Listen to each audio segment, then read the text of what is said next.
COVID was a foodborne illness. COVID preyed on our immune system. If you were metabolically healthy, you had almost a 0% chance of dying of COVID. But you and Joe Rogan and others, who got on a microphone and said, maybe we should be exercising, maybe we should be eating healthy. Leaked emails from the NIH say that you guys are enemy number one for saying that. Why is that such a disruptive message? Why is it a disruptive message that 9 of the 10 killers of Americans are fundamentally metabolic conditions that are entirely preventable and almost entirely reversible with food and exercise?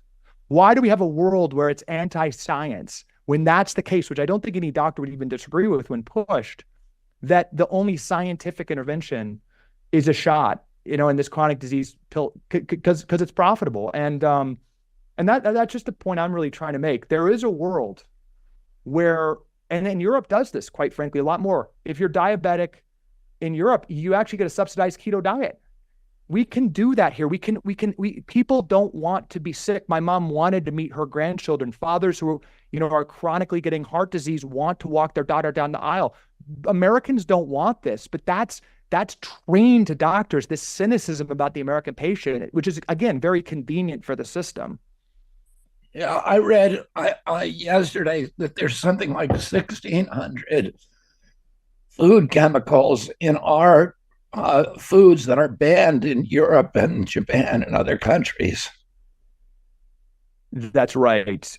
Recently, the CEO of Kellogg said that it's a great thing for the country and his company that Americans struggle with inflation are now eating cereal for dinner. Kellogg's is running a national ad on children's television where a family is sitting around a table about to have chicken, and Tony the Tiger and Toucan Sam pop out of the closet and say, give that chicken a rest. Let's have Fruit Loops for dinner tonight, and everyone celebrates. Fruit Loops have neurotoxins that Kellogg in Europe has actually admitted are neurotoxins, that they do not include in any other country, that are being marketed to kids and in the most popular cereals today. I can't announce this now, but I'm working with the food pyramid actually has Fruit Loops at the very top of it. The official government food pyramid as a meal.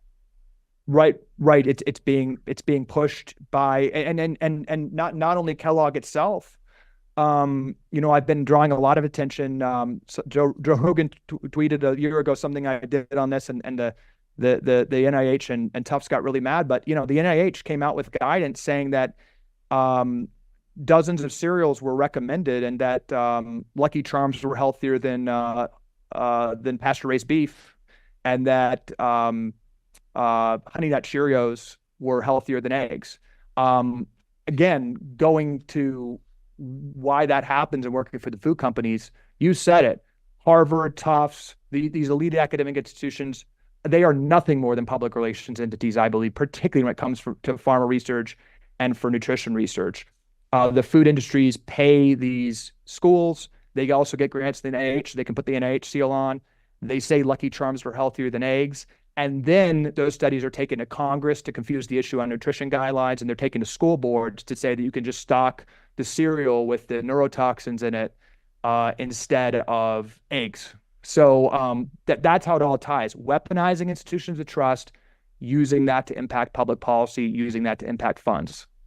We did an analysis that showed that I'm most alarmed by pediatricians because, I grew up with 11 siblings. I had something like 70 first cousins on both sides of my family. And I never saw chronic disease when I was right. I never saw it in my classmates. I never saw it in my friends. And so when I started seeing all these kids now appearing suddenly with autism, which I'd never heard of as a kid, I was raised on the spear tip of the movement for rights for people with intellectual disabilities. I worked in Special Olympics from before it was founded, from when it was still Camp Shriver. My aunt Eunice Shriver founded it. My cousin Anthony Shriver founded Best Buddies. I worked for 200 hours in West Home for the retarded when I was in high school. I never saw kids with autism. And then suddenly they started appearing in the mid 1990s. And then now it's, we went from 1 in 10,000 to 1 in 34. We saw food allergies suddenly appear at the same time. I never knew anybody with a peanut allergy, Right. and they're in every classroom now. Autoimmune diseases like rheumatoid arthritis, juvenile diabetes, ADD, all these neurological diseases suddenly just exploded in the mid 90s. And, why, and pediatricians, about 50% of a typical pediatrician's office comes from funding comes from the vaccines. Now, right. And it's not just from giving the shot, but it's also from, and this is something you point out, from the guaranteed traffic. Because when I was a kid, I went to a pediatrician when I needed stitches, which was fairly often. But that's the only time I went. That's the only time I went.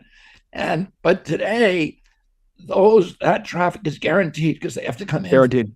10 wellness visits, and that makes up a huge part of their, and they're incentivized by the insurance companies. They're given huge bonuses if they make sure that every kid is vaccinated. And I have to think that I don't want to say pediatricians are mercenary, because I think almost all pediatricians get into that job because they love children and they want to help them. Absolutely. But they're so blind to what's happening to this generation of kids, and none of them seem to ask the basic questions that I was asking. What the heck is happening to our children? And doctors are, and really trying to figure it out and make people healthy. Well, doctors are getting, I think, screwed in this deal too. I mean, they have the highest burnout rate and highest suicide rate of any profession. And, missionaries aren't committing suicide at epidemic rates. I think the problem is the U.S. system. One of the, many dysfunctional parts about the U.S. health system is we take the best and brightest who get into the system for the right reasons. We saddle them with debt, societal expectations, and then they realize, as my sister did, that they're in a system that's not making patients better.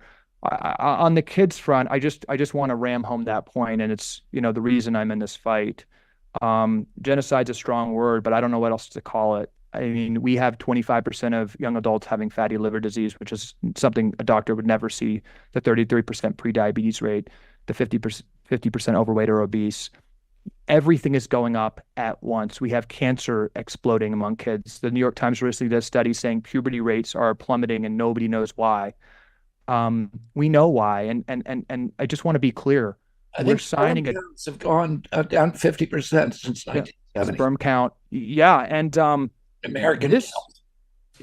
I was a political, idealistic guy. This was never my issue, nutrition, but I think it's clear to anyone, frankly, clear to a lot of people. You said people aren't talking about this. Thanks to you and thanks to independent media, people are talking about this. I think people are waking up. The mainstream media that's paid 60% by Pharma isn't talking about this, but everyone else is.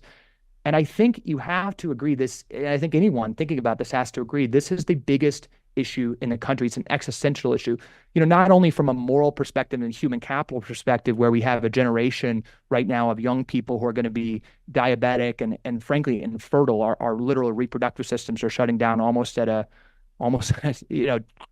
an alarming, almost genocidal rate. It's also an economic catastrophe because you're signing a check for that kid who has metabolic dysfunction to just explode costs with the healthcare system when you could take them off of the rolls. The only way we're going to curb healthcare costs is for people to be healthier. We talk like we're like more access and more drugs.